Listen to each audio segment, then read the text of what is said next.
That's amazing. It's like, I think we're wrong, the students were breaking up like times they could not find any students. Good game. Is it snow? There's a game called Snow White and Seven Dwarfs, so you get like 8 tokens, and then you have to figure out who each people are. So they're given like their characters, like their and then one of them's Snow White. You have to like go in order to like find. So right, you go up to somebody and say, are you grumpy? And the only thing they can say is yes or no. And then if they say yes, then they have to say go and find the sleeper. So then you have to go to all people and find them, and then eventually you figure out who the last person is. And we yeah. And we Playing on campus, great. Okay. It was Yes, yes, I am. Oh, really great. We'd love to see you next. No, I'm just really sleepy. We were in this massive outdoors activity centre, and they were just like running around.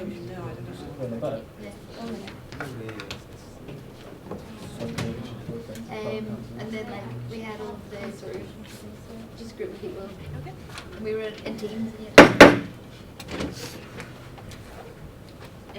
Welcome to the last SRC of the semester. Thank you for taking time out of studying to come along. We're going to start with apologies with Becca.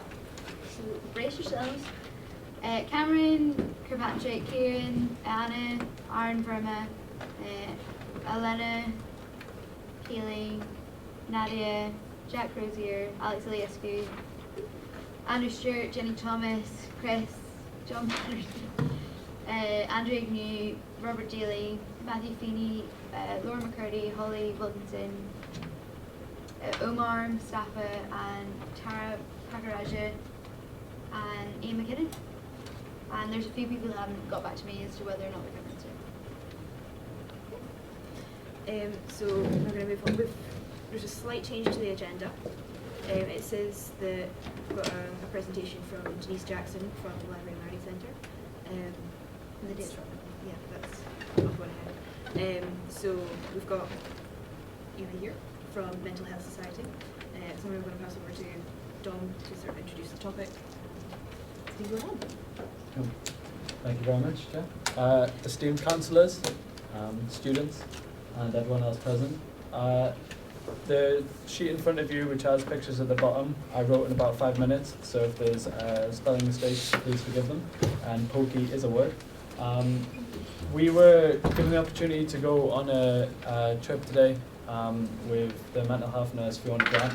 This was after a month of the Minds Matter campaign, which DUSA, the Sports Union, the University Sports Services, and the University of Dundee Mental Health Society worked on raising awareness of mental health across campus. And we went to see what was going on, and I'll give it over to Ailey, but essentially if you just have a quick read of the problem and the bigger picture, what we like to propose, there are some kind of serious issues with the proposal for the move, and we'd like to raise that and discuss that here. So without further ado, Ailey.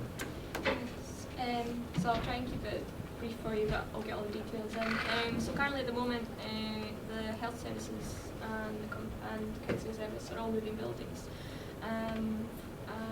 Their current buildings at the moment aren't brilliant, but obviously the university's offered them these new buildings. However, the health service has expressed some concerns with the part of the new building that they've been given, due to the fact that they are really worried about a lack of confidentiality and anonymity for users of all of the services. We went to go see them just earlier today. We think counselling services has kind of got off a bit better. They have a waiting room that's directly beside one of the counselling rooms, which isn't ideal, but it is a lot better than what I'm going to talk about with the health services area that they've been given. We went to visit that today. Well, where do we begin? The post.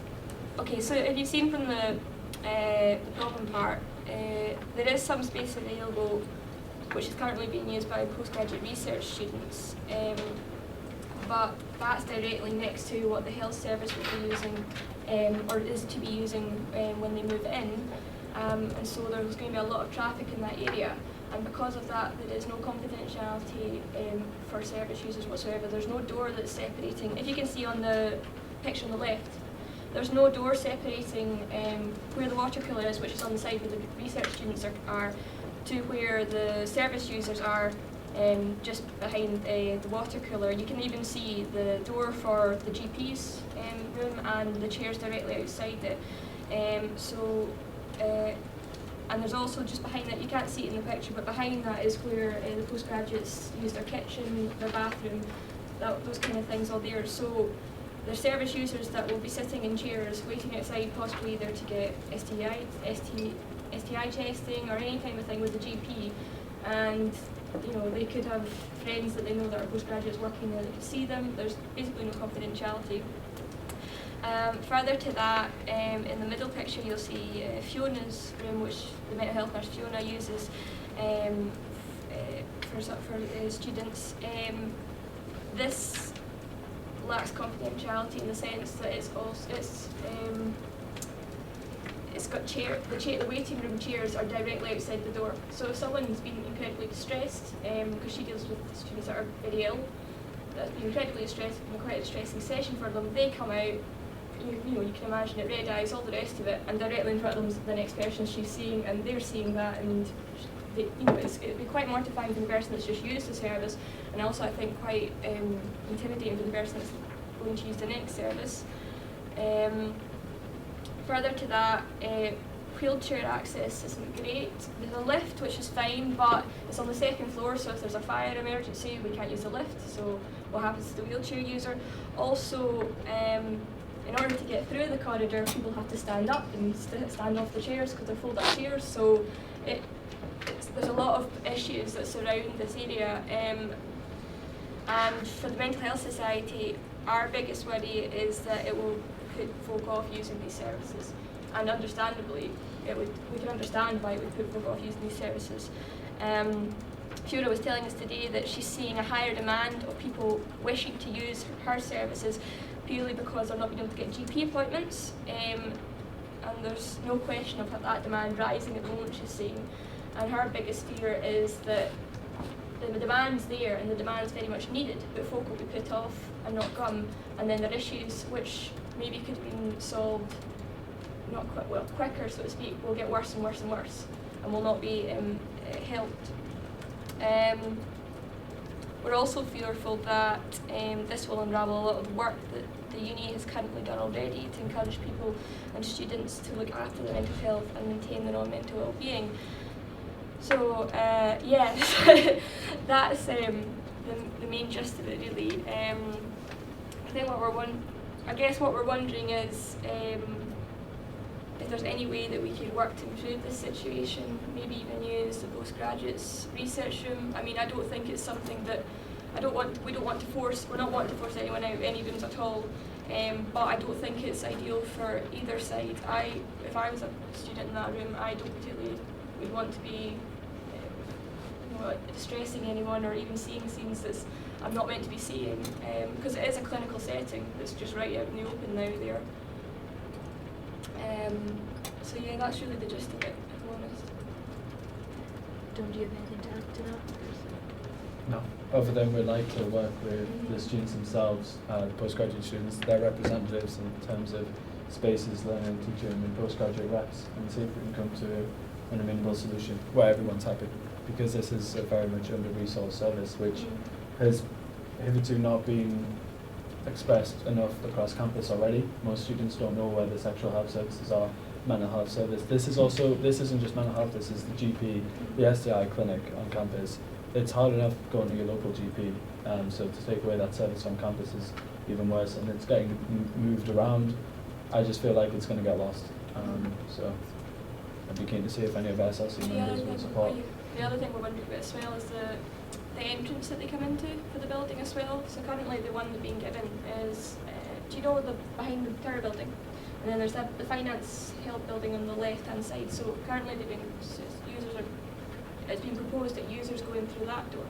And Fiona's issue with that is that if you're highly distressed and if you're urgently needing to see her or someone within the health service, you might get either confused by the signs, or because it's not easy to find. We have to go with Fiona. We wouldn't be able to find it ourselves. So then then you're having to turn to the receptionist and tell her what you're needing to see and why you're needing to go see Fiona, and then directly behind you is a waiting room of students. And there, again, that's the lack of confidentiality. So Fiona would prefer, I think one of the things that Fiona would think would be better is the front entrance at the very front of that building, which has the big kind of staircase, I think you see at the front. Because it literally all you have to do is just go up 2 flights of stairs and actually do health services, or 1 flight of FIS counselling. So, yeah, that's it. Thank you. So we've got 2 people down for questions already. So we'll start with Tim. Yeah, I was wondering, do you know the context behind this move? I think it's because the forums that anyway the health service have at the moment aren't ideal. They have a waiting room which is very small, and everyone waits in, and they put the radio on because they want, because of sound, just confidentiality reasons. But that's what Fiona was saying. She's had times where she's had someone arrive on the wrong day for their appointment, but someone else has also arrived for their appointment that day, but they happen to know each other, so she's had to keep someone in one room and keep the other person in that room, and then without them both knowing that they either there had to get one out and then one in. So there's issues with that, but at least the only thing with those rooms is that the waiting room's hidden. Well, it was more so to give you a bit of a context as to why. So student services has been moving around all over the place recently. There's been loads of office moves, and the idea is that the frontline services, so student funding, counselling, health, I think there's a couple more that I might be missing, so apologies for that, are going to go to one location. So you've got a hub, so to speak, of all student services that everyone can go to. Because before, you've had student funding at Free Crossroad, health service at one crossroad, and then you have to go down to one early place for other stuff as well. So the idea is we're trying to bring them together. So that's just sort of just give you a bit of context of why they've moved to the sharing building. In terms of the space, completely agree with the sake. I'm just thinking, in terms of trying to work with university, we need to come up with maybe an actual, almost a priority list of what needs, so what's high priority. To not say we need to discuss it now, it's more offline. What's high priority that it's sort of we can't budge on this, and what's lower down the list in terms of, okay, well, forget this, and that kind of alleviates this so. The highest priority is that it's a hub and that everything's moved there, but right in the middle is a postgraduate region. They're just shares everything. I think in the long term, from what I know, so I have catch-ups with Colin McNally, who's the head of the Estates and Buildings, and also Graham Nicholson, who's the head of student services. And what I know, that space was going to be moved. So that room would actually. The postgrad space is moving. Yeah. Who's down on the list to say that? So have you got anything else to add about those? No. Do you know when it's moving? No, but I'm in talks with Marianne to find out where or to how best utilise that space, which wouldn't be for postgrad space. From the talks with the library last SRC, they're keen to make a postgraduate hub in the library, so. That's more for education. I think this room is more for. Yeah, that's a social space. Yeah. But no, from the minutes, if I am correct, he said that they would like to put more facilities in there, specific to needs of the postgrad. So if you want to chat to the postgrad rep and to Richard Parsons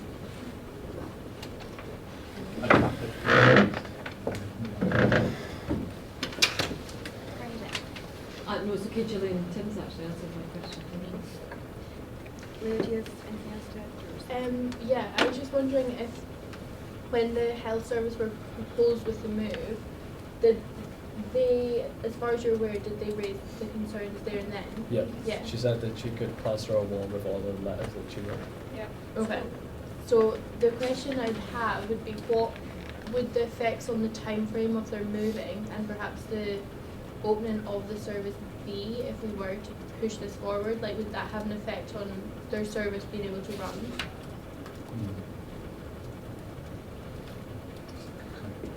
Just give you even broader context as to why this is all actually kind of happening now. So the inquiry centre opened last year. Before that, the equivalent used to be down in one early place, and that space used to be our space. It used to be where the RBF bank was, which we the longest serving members of students will probably remember. And we also had an office, ours office, that some people also remember down there as well. So we gave that space up in the agreement that we would actually get 18 Airlie Place, which is that big building at the back that goes up 4 floors. The idea is that we would move out of there, because we've got offices in Crossroad at the moment, so we would move all our management offices out of there, into 18 Airlie and have more space. Funding, and I wasn't present at the time, so I can't really comment on what happened at that level. Funding was approved, from what we know at court, and then all of a sudden university turned around and said, no, it's not going anywhere. So we were, that's not for me to take out the back, just for noting. So we were then left in Crossroad, but we'd already lost all this office space. Yeah. So we're now getting one Crossroad, Oh, which yeah, is where, yeah, where they are going, Yeah. which is why we're kind of pushing this. So there is, just to give you a bit more Oh context. yeah, no, to why- I think we knew about this getting The whole building. Yeah, and I mean, long-term project for that area is the university wants to knock every single building down. There was a project 5 years ago, 6 years ago. I think a proposal, we knocked all of that down, including the UOD, the OTC, the Micro Centre, and Crossroad had a massive central building. I think that's still in the long-term bit as well, but I can't go into the strategy. How come if mental health services and all the other services knew, or like obviously this move was discussed by someone, and postgrads, there's a discussion about that moving, why was that not communicated between the two? That strikes me like that would have been something that would have helped all this a little bit earlier, had that been able to be communicated. Just wondering why that wasn't, why when there's a space right in the middle and everyone's moving, why that wasn't discussed? Well, Why was that students, not? or- No, with I mean, So the original, here, the original move-in date Fiona was, didn't know that there was even discussions about. Yeah, I don't think it's absolute concrete that postgrad's room is moving, but there's discussions of a potential move. But that still strikes me as something that should have maybe have been communicated. Yeah, and I think definitely. lack of communication suggests actually an issue that is all through university all the time, Yeah. is things about the same space are always being talked about, the same things, and two different groups of people who need that information don't have it. I went to visit a space with the head of estates and buildings, and she tried to get in the door as a lady came out, and she was like, "Oh, I thought you've already moved." She was like, "No, we don't move till the 5th of January." Now that is a massive Yes. miscommunication. So I think So you're just right. maybe that needs brought up. It's behaving. correct me if I'm wrong, Dom, I think Fiona not mentioned that, because I think there's been a few planning changes, so I think originally there was going to be some sort of door there, so at least it would be locked off. Am I right in saying that? Yeah, so, and then also, but then that got changed, and I think as well with the chairs, like that's what she's saying, I think they kind of agreed to it, thinking that'd be fine, and then when you actually see where they'd actually placed it, they were like, oh no, actually that's not what we thought it was going to be. So I think there's been a few building changes that, so maybe that's possibly why the research from the postgrad is still there. But I just think it should be highlighted that obviously there's another communication issue. I think the original, again, is just before we came into the exec, the original move-in date for everything to be moved over was 1st April, and then pushed back to midsummer, and then pushed back, and that was because I think they were, and again, I wasn't involved in the actual discussion, but there were constant adjustments being made to the health service, making sure they were happy as possible. Obviously, it's not come to some satisfaction, I think, as a student body, as we've got to respond. I'm just giving you. No, I get that, but just because we change, I still feel like these are a lot of Dundee's or the uni's plans are obviously going to be over quite a large space of time where students are going to continuously change, and that's not going to change. So some of these bodies need to understand that actually they are partially responsible for the communication between this. It can't always be the next group of students and to chase it up. And I think as students we should be pushing for that. Rant over. So moving forward from this discussion, what would you like SRC to sort of think about this issue, and what would you like from the SRC? I think just to highlight to them that it's harmful to students. They're possibly harming their students by allowing this potential lack of confidentiality and anonymity. There's the real possibility, and this is not just from me, this is from the people that run these services, that students will not use them when they need them. And if we as a university are standing up for mental health and we're trying to promote mental health well-being, we're we're kind of shooting ourselves in the foot if we're not trying to fix this in some ways. So I think we've got to just we've got to take a stand for ourselves, but also for students in general in the future. These services are vital. I mean, mentally and physically vital. So I don't know whether something can be used with the postgraduate room or even just a way of blocking off the clinical area from the students, the postgrad students area, anything, just to, as long as there's some sort of confidentiality. Are you free on 3 o'clock on Thursday? Yeah. Got my calculation services. Would you like to come along and, instead of me being the middle person, would you like to come along and just discuss your issues with the calculation services? Yeah, okay. Right. Where is it? Just want to be here in my office and then we'll head down. It's even in my office, so yeah, just 3 p.m. Thursday? 3 p.m. on Thursday. Is that everything for this topic? Thank you. Thank you, Ailey, for coming.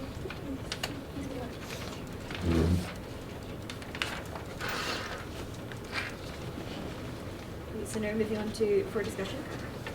So to look at the previous minutes, and if anybody has any issues with them, highlight them, or if anybody has any issues, we'd like to close the minutes. To close. I'll second. Did you get right on them? Yes. Yeah, well, surprise for me. Great. So we're now moving on to motion, proposed by Kira. So Kira, Bear with me because I'm quite nervous. But so I've written a motion about cheating during exams. So cheating during exams has increasingly become an issue in the School of Social Sciences, and I think that a change needs to be made to the way that invigilation is carried out and prepared for. Invigilation, I think, should be standardised across the university because right now it's not, and it's very uneven kind of managing of the invigilating staff and the training that they receive or don't receive. So through various meetings with academic staff and the student body, I found that there is no standardised, systematic or cohesive approach to invigilation across the university, meaning that students can easily cheat in exams through various methods, such as writing on arms and legs, alongside frequent and unnecessary trips to the toilet, which can often be 3 to 4 times in an exam, which is excessive and clearly not really needed, seeing as you sit in a lecture theatre for an hour and you don't need the toilet. Taking in cheat sheets into exams, which is like a piece of paper that you can just like hide in your pocket and then go to the toilet and use it. Mobile phones being taken into exams and being used quite obviously, and it's quite obvious to the students, but the invigilators aren't aware and they don't really check that well. And especially for students with disability, there's been an instance where a student has been allowed to use their own personal laptop because they're in a separate examination room, and I think it's like allowed for students to use their own personal laptop if it's got like software on it. However, this presents issues with cheating, as students can often open documents on the computer that they've prepared earlier.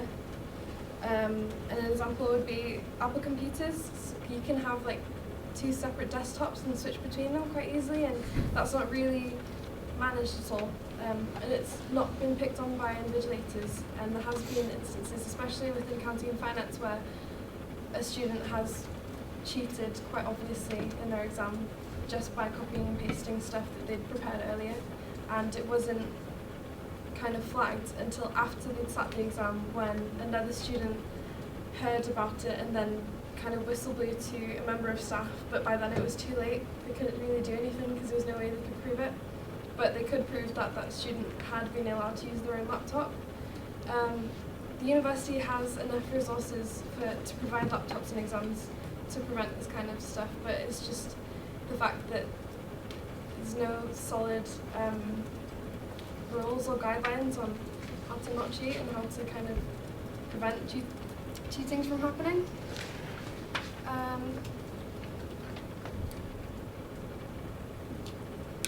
After speaking with several members of staff from social sciences, I'm not quite sure if it's the same with other schools, but it was brought to my attention, as well as the attention of the other school presidents, from the dean, one of the associate deans of social sciences, that staff don't actually get invigilation training, and it's often been the case where a member of staff who may have been their first time ever invigilating for a major exam will be asked to be the senior invigilator for that exam with no previous experience, which also means that lots of things can slip through the cracks. Yeah. So like lack of experience, inconsistency, and lack of structure behind invigilation exams. I've read the university guidelines on how exams should be invigilated, and they're quite vague, and they don't actually outline any of the really common ways of cheating or how invigilators should spot those things.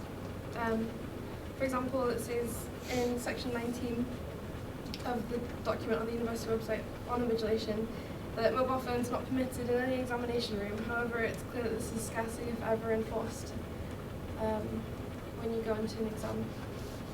And in the motion itself, I've outlined some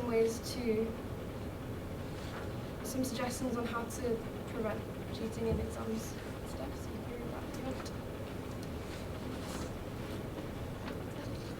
Thank you, Kira. Before we move on to questions, can I just clarify what is it that you want us to vote on?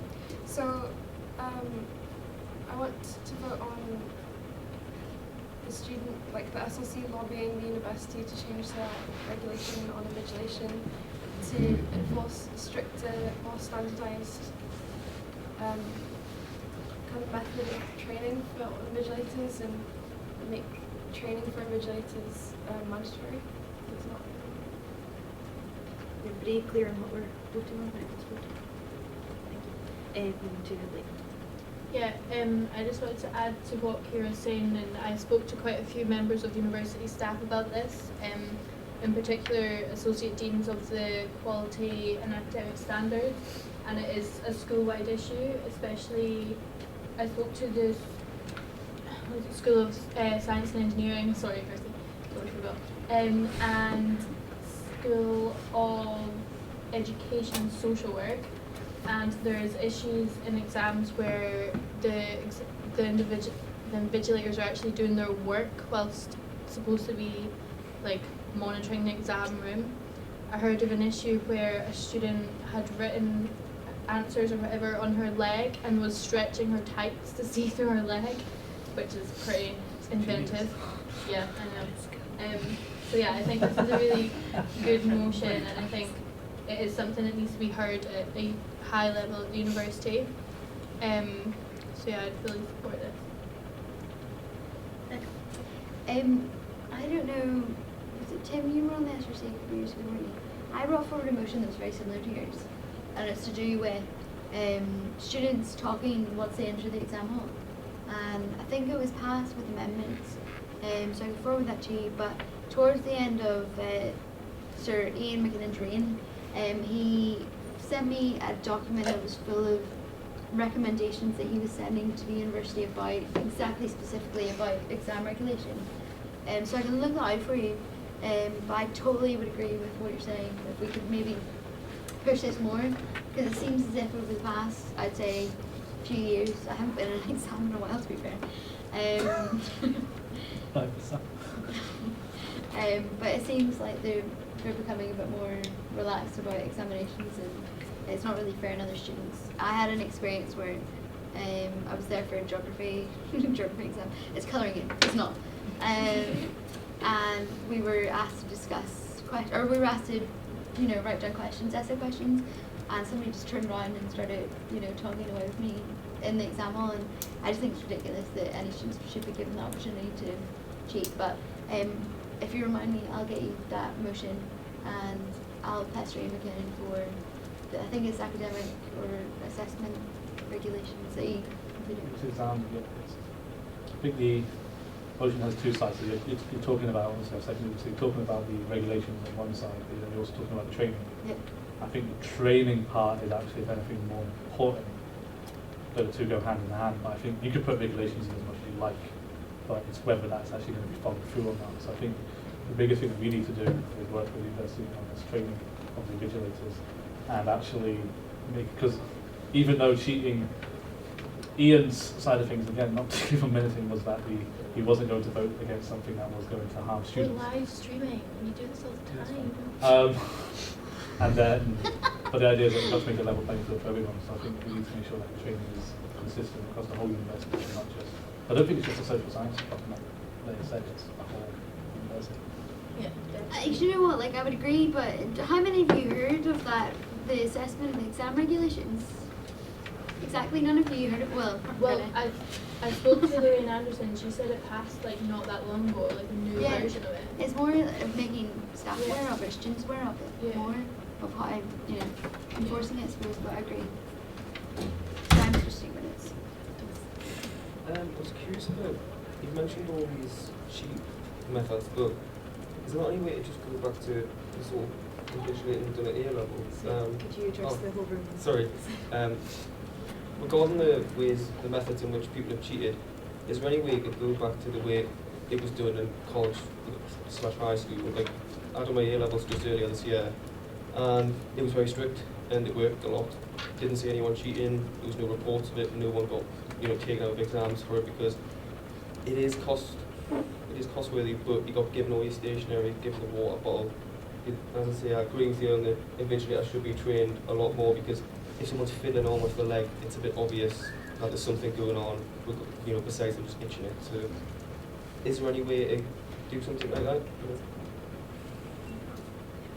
So in the motion I did actually, I've noted that, and I wrote a paragraph about that, how it seems that in high school exams were a lot stricter than they are now. Yeah. And I wrote about different ways to kind of prep that and kind of copy what you do in A levels and high school and stuff like that, because it seemed to work a lot better than it is doing now. Does that answer your question? Yeah, definitely. I completely support it. I think it's absolutely great. I wonder if you have any scope for e-assessment, because there's a few parts of this where you talk about, computers, and a lot of the university, I think, we want to move to like 75% of e-assessment. So would you just do invigilation for all of it, or just Online assessment. yeah. I didn't really look into online assessment whatsoever. I just looked at the use of a computer for students with disability who can't write their exams, like handwrite their exams in like a final exam. But I think that's definitely something to look into. But this, I'm more than happy to help. yeah. Kirsty? It strikes me that a lot, certainly my experience of them, the invigilators, they don't care. They're like, they walk in, they've got stuff to do. Maybe by adding, is there any way to add some like accountability? Because if they knew that actually the students or someone might be randomly popping in just going, oh look, you're just sitting at your desk marking your work, which means you haven't done your job properly, that would maybe, with training, make them a little bit more proactive in their invigilating, because it doesn't seem to matter. They are just asked to sit in a room, and then they don't seem to have any accountability for doing their job. And it does. I'm with you. I think it's a really important thing that's been ignored for a while. So that just reminded me, there's an instance where a girl actually raised her hand, because she was sat in the front row of the final exam for business management, and she raised her hand to get one of the invigilators to come over, because they were just chatting away and they were like distracting her from her exam, and they came over with like a really bad attitude and was like what do you want, basically. And it just shows like how the staff really just have complete disregard for like what they're actually doing. They don't see it as being important when it really is. So yeah, I think that's really good. Greta? I think that the training idea is really good, because I was in the same meeting as you were regarding the exam and cheating.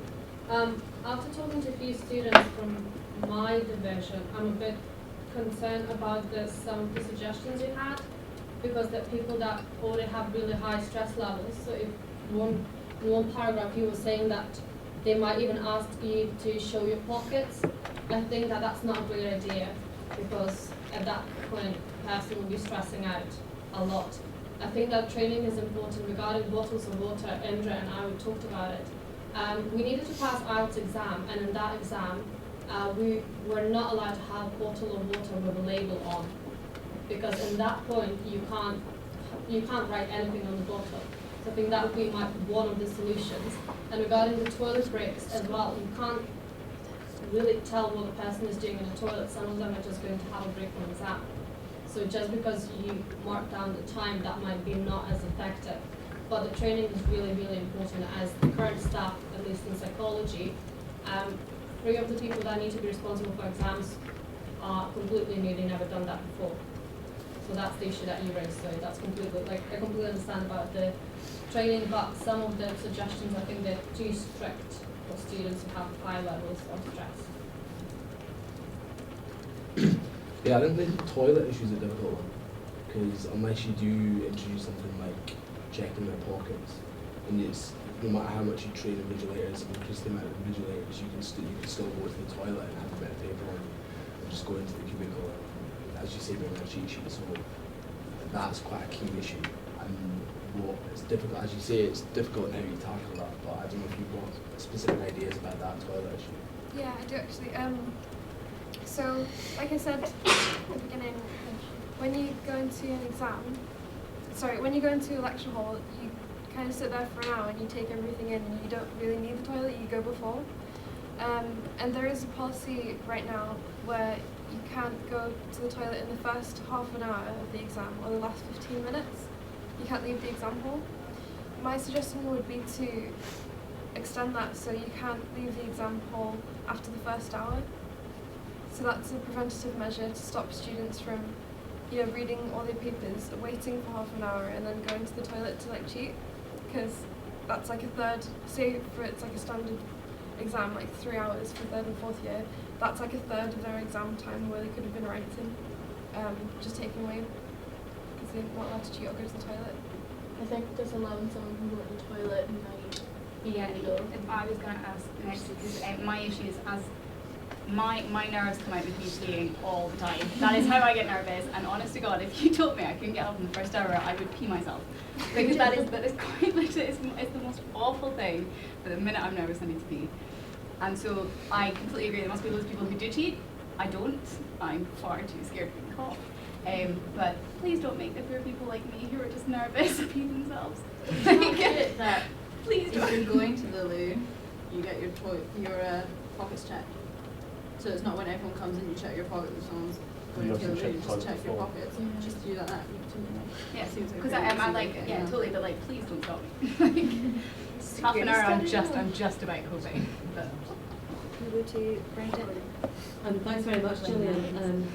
I guess what your intentions are, Kira, is to raise the standards of invigilation so it benefits everyone, both the staff who are involved and the students, in terms of fairness. I wondered, in terms of the training, did you also consider perhaps asking the university to provide written guidance for invigilators to support the training? Because I guess the training can be an event, whereas the written guidance, going back to the point about accountability, the written guidance should set out exactly what invigilators are expected to do, but also what to watch out for as well, and how to respond, I guess.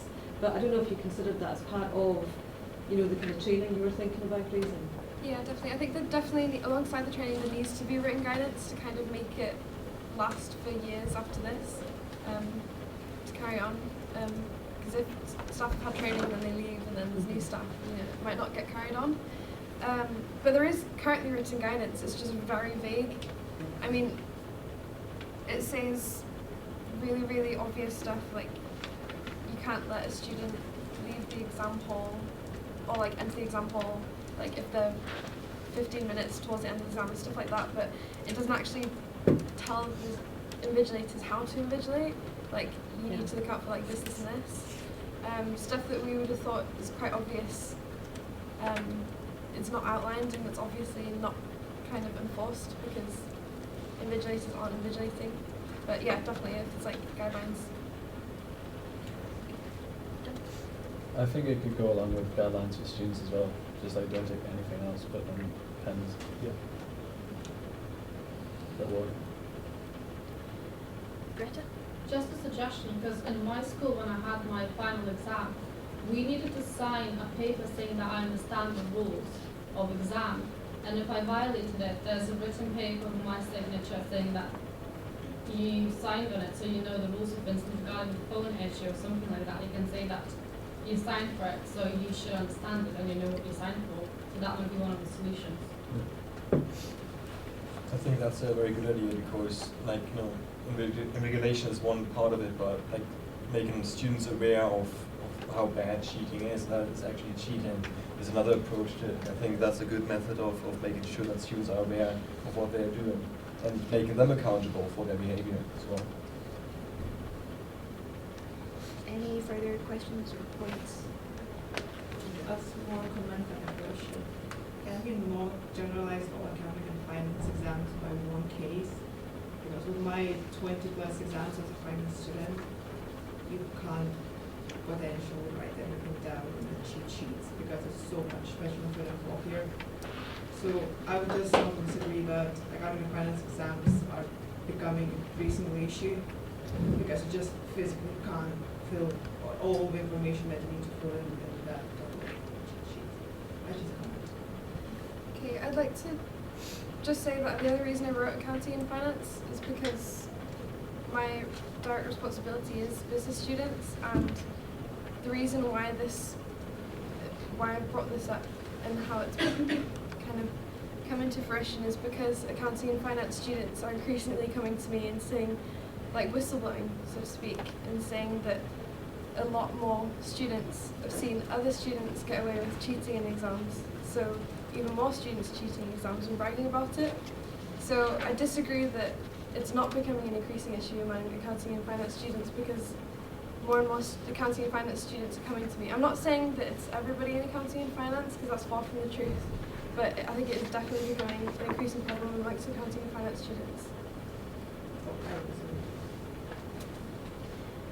Are we ready to go to a vote? One quick question.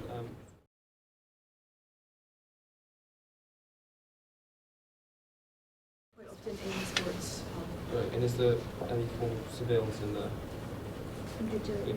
So would it not just be possible to fill up the invigilators and get them trained up, but also have like a mini camera in there, watch it back an hour later and notice any suspicious activity being pulled up? It sounds a bit extreme, but I imagine it would work. Most have cameras in for security, don't they? Everybody else feel like really stressed out, and you know, kind of terrified to look up in case somebody I don't touches you. tell them that the cameras are there. So. But there's an argument that some people say that even just like having, even if it's like a fake camera that doesn't record anything, just having one there quite often is a deterrent itself, and there is the responsibility of students understanding that they are accountable for their own actions, and invigilators being aware that they're accountable for their invigilating. That, okay, maybe not a huge big like. I'm not talking like a massive. No, but I see what you mean. Like, if there's just a little one, just corner. for the odd person, that might be enough, just to make them go, maybe I won't get my phone out. Yeah. So, are we ready to move to a vote, or are we? Sorry, just a quick question. Sorry, I just want to think real quick. Kira, I was wondering, regarding students with disabilities as well as is the regarding students who have disability or needing specialist software, has there been a change in the university's guidance to allow them to use laptops or their own laptops or access to laptops? The reason why I'm asking is I'm dyslexic and when I was here I used a university computer, but I know that obviously back in my dinosaur days we didn't all have laptops and iPads, so things have changed in the last 10 years, but I was just wondering if there was anything, if there has been any change, because I must admit my only thoughts would be ensuring that students who need specialist software always have access to that and have a computer or a laptop that they have definite access to. But I was just wondering if there had been a change or if you'd come across a change. It might just be based on a comment I might have misinterpreted from yourself that they were using their own facilities. I think in that case it was the university and the invigilator had been ill prepared for that student. Right. There just miscommunication, and it ended up with the student going to the exam and having to use their own laptop because there was no one else, with Right. the software being uploaded onto it. and then that person was able to kind of use their notes Mhm. on their laptop because they can't write like very well, so all the notes, everything that we study for is on the laptop, so they just quite easily just, So and there's, it wasn't checked either. so there's a bigger issue there in Yeah. ensuring that not just that there's training in place. Well, part of the training ultimately is for an invigilator to walk into a room and ask the question of, is all the equipment that the student requires there? And if it is not, then how do I, as the invigilator, ensure that that's addressed? And if it isn't addressed, then who does that? Then it goes back to the question of accountability. Who's accountable for ensuring that a student with a disability that prevents them from doing a written exam ensures that they have those facilities? So I think that's a big issue that the university should really address, because that's not very good at all. Because I can understand the student's plight. It's like, oh, that's all they've got and that's all they've been provided. So, thank you. Greta. I can second Kira because I know that both years in psychology, some of them had open book exam in one of the modules, and apparently they were not told to use, well, they were given an offer. They could have used either their personal laptops or lab computers. Either way, people said that, why we didn't think of bringing our own notes and using it. So that's the main issue, that actually nobody checks computers that well if it's the exam or open book exam is within the school. So that's a really big issue. And I can actually second Kira's opinion that that needs to be changed. So, are we ready to move to vote? Harris. So would there be any amendments then? Because I think the motion is good, but I agree with Greta just about the last paragraph about spot checks on students. I think that is something that could increase the stress levels of students quite a lot. But it's a good motion. I was just wondering, is there any amendments to it? We've got a reader. Yeah, but it would have to be up to the confirmation of Kira. So it would be to ensure clarity and better regulations and provide training for invigilators to make better exam conditions or something along that line. Should we be accepting that? So we're voting on that, is that okay? Or any queries? Okay. Is everybody clear on what we're voting on? So we're not voting on any solutions yet, but that they should To be lobby the university yeah, for better. Yes. I feel like I'm running for office. So one last time, is everybody clear on what we're voting? We're ready to move to vote.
No one. There's some panic face with too much. There's 4 votes and Jenny's on it. Okay, so motion unanimously passes.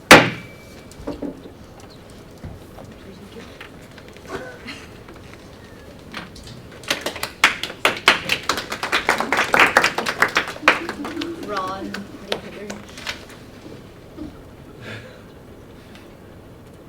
Okay, moving on to updates now. First up, media managers update. Does anybody have any questions for Dom about this? Sorry, Dom. It's all good. That's the way. Okay. I realised Chris didn't give an update, so I'll find out why. But I know it's because of the big that. School presidents update. Any questions for any of the school presidents? Sorry, I know Andrew and Matthew didn't provide one, so I can tell you now what they have been up to.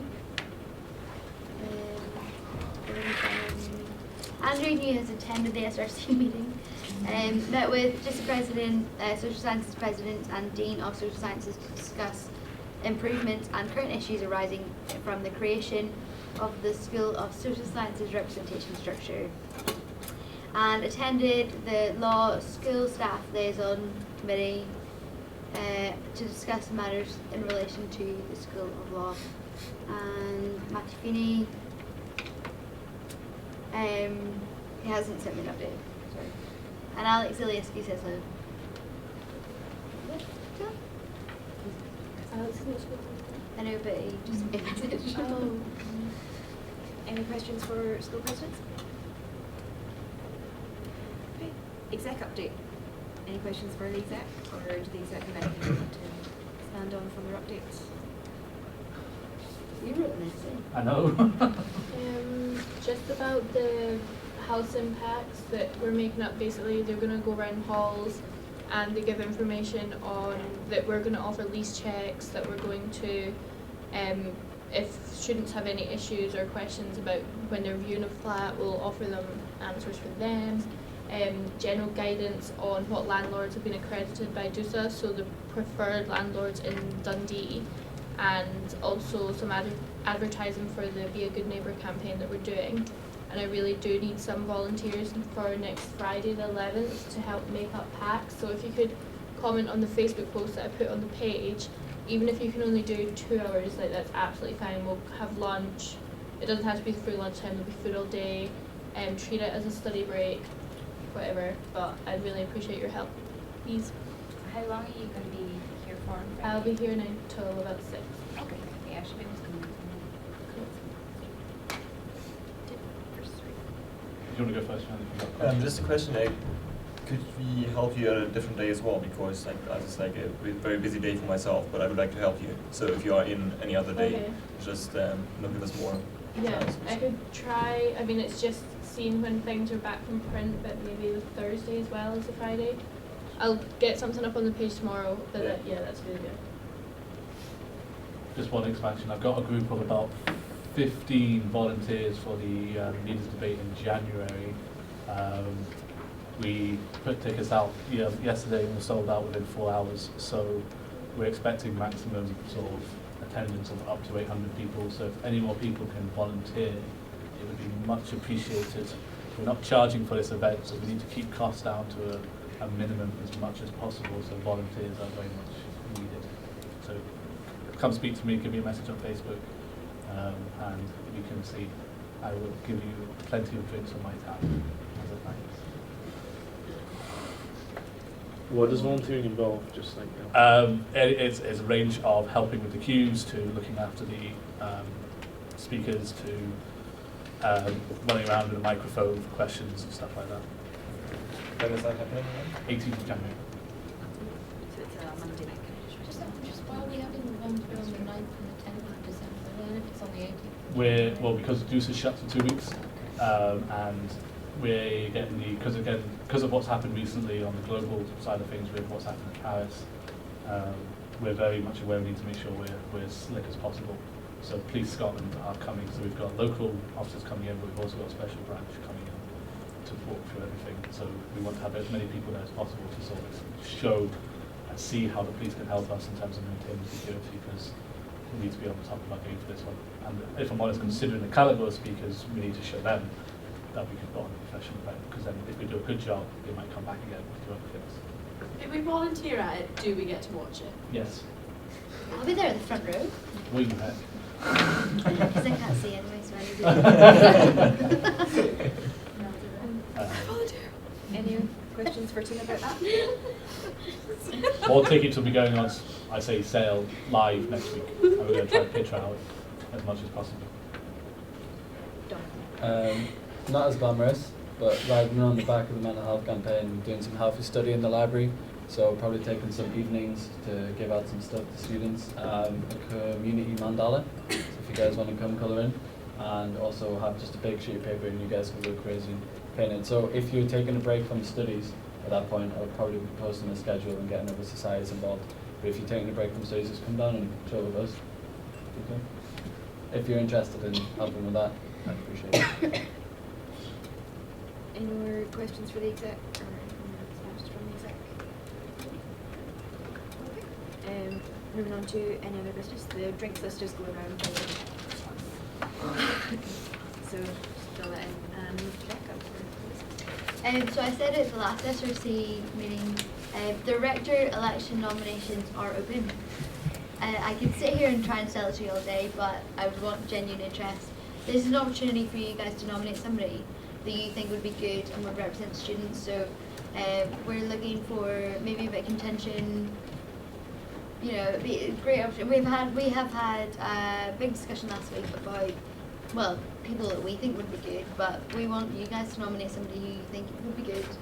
And I'm more than happy to sit down with anybody over a cup of coffee, or a beer, or a glass of wine, or gin, to talk about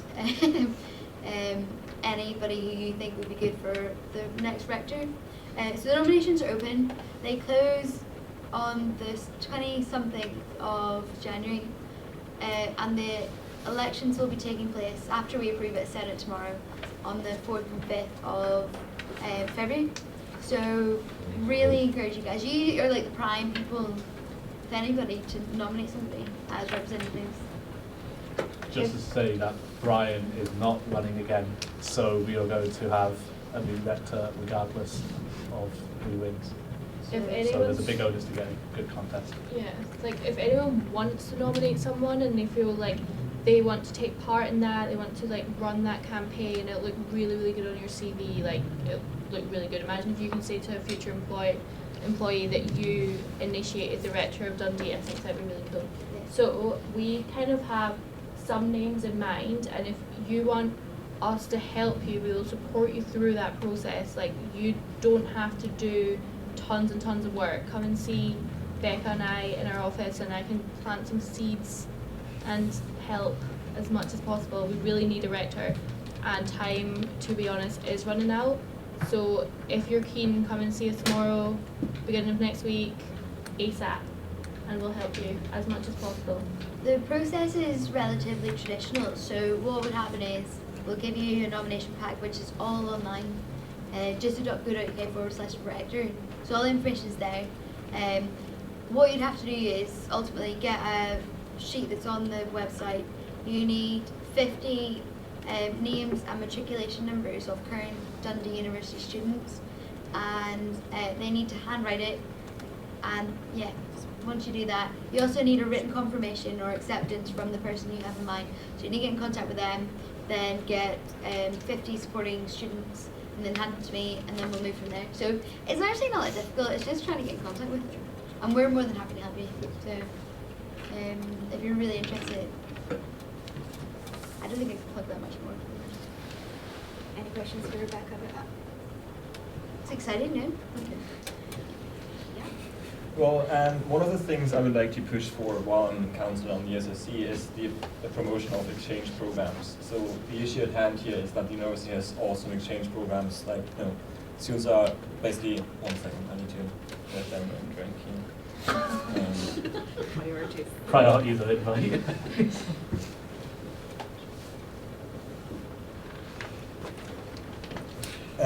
So yeah, the issue is that the university has like awesome exchange programs like to locations all over the world, but students don't really use them as much as they could.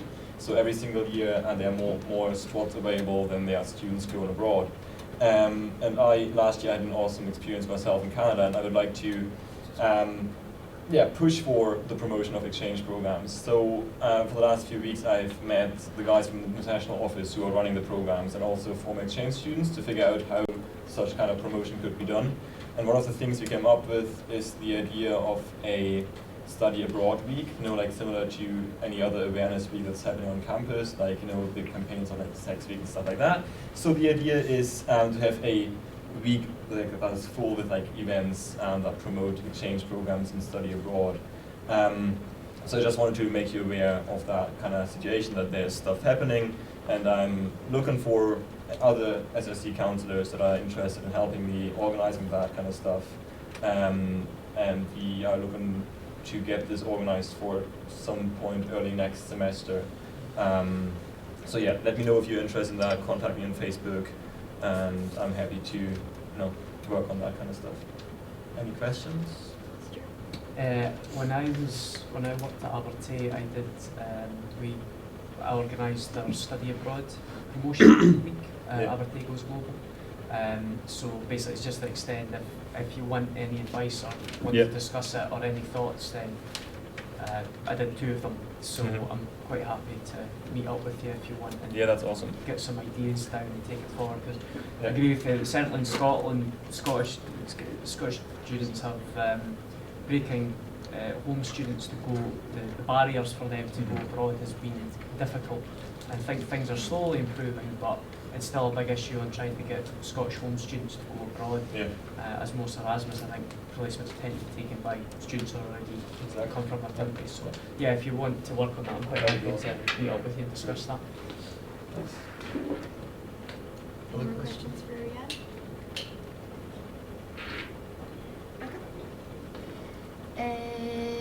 Yeah, before we go away for Christmas, I wanted to give you a heads up that exec elections are actually coming up.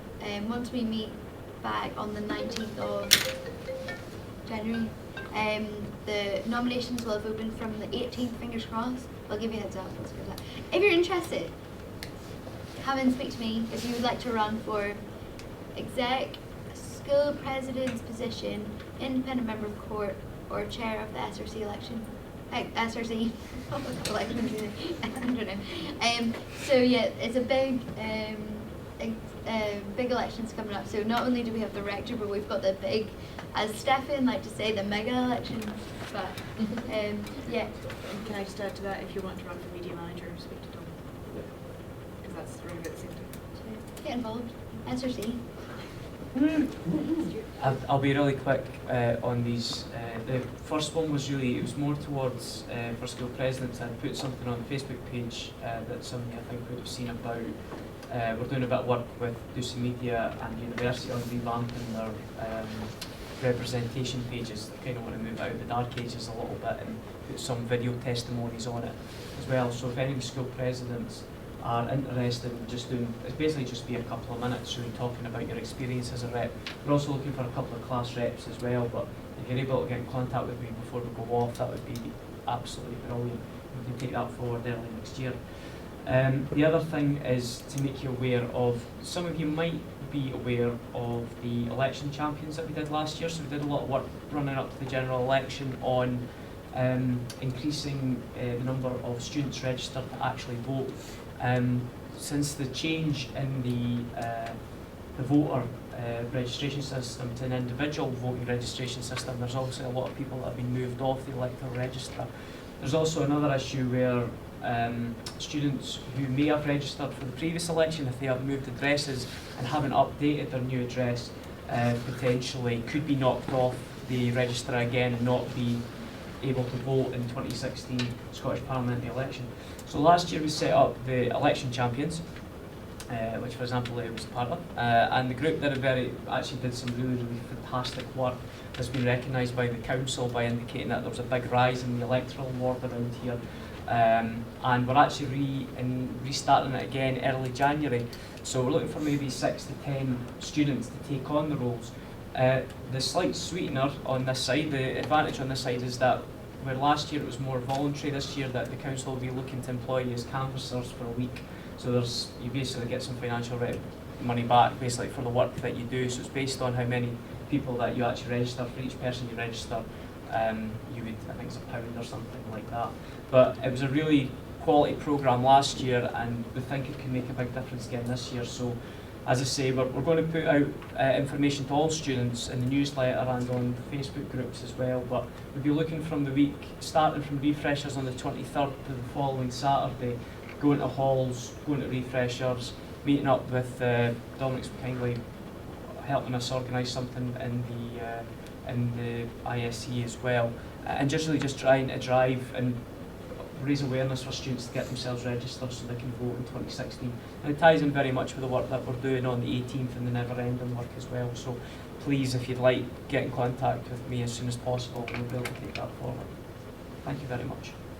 Good luck with exams and all that. got a point from Jack, the environment. The litter pick that meant to be going ahead tomorrow is now no longer going ahead. So if you were planning to come along to that, please don't just turn up and expect people to be there because it's not. Does anybody have any other comments? No? Okay. Close meeting to a close. Good.